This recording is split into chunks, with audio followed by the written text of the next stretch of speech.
The deteriorating situation in Sudan is of great concern to our region and continent. In the last 5 days, fighting has led to the loss of hundreds of lives, massive destruction of property, and displacement of civilians.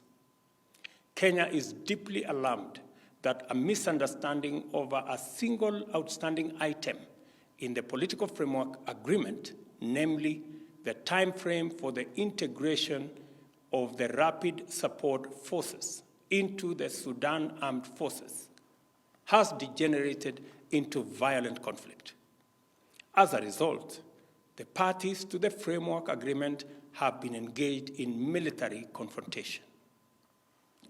The indiscriminate deployment of lethal power and air power by both RSF and SAF has targeted military and non-military targets, causing devastating damage to property as well as strategic public infrastructure, including roads, bridges, and airports. We are also deeply concerned that members of the diplomatic community have been targeted and civilians in general have been caught in the crossfire.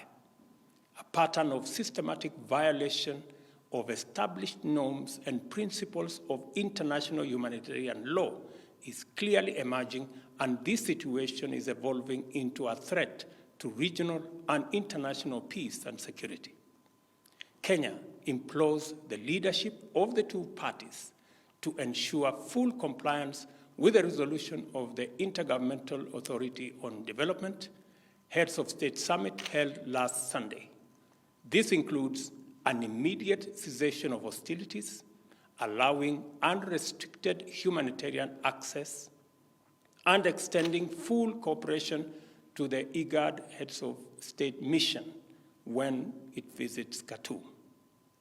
The outcome of these engagements and evidence of cooperation from the two parties will be crucial to the resumption and conclusion of the negotiations on the political framework agreement.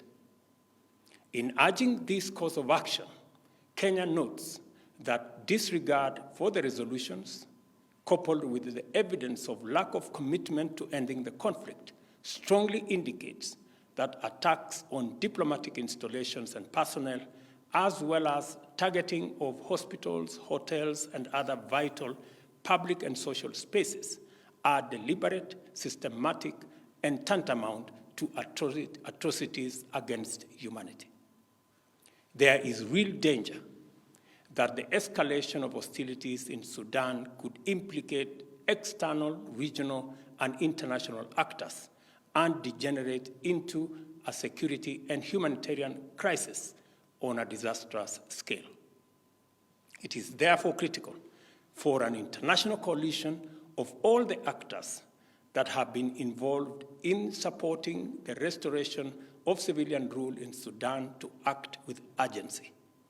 The United Nations, Africa Union, IGAD, and all the other stakeholders for the Sudan must lead a process that extends beyond mere cessation of hostilities towards the restoration of sustainable peace, security, and stability.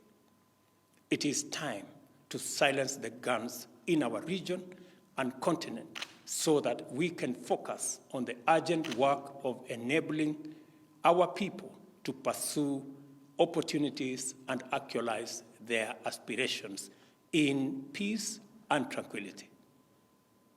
Time is of the essence.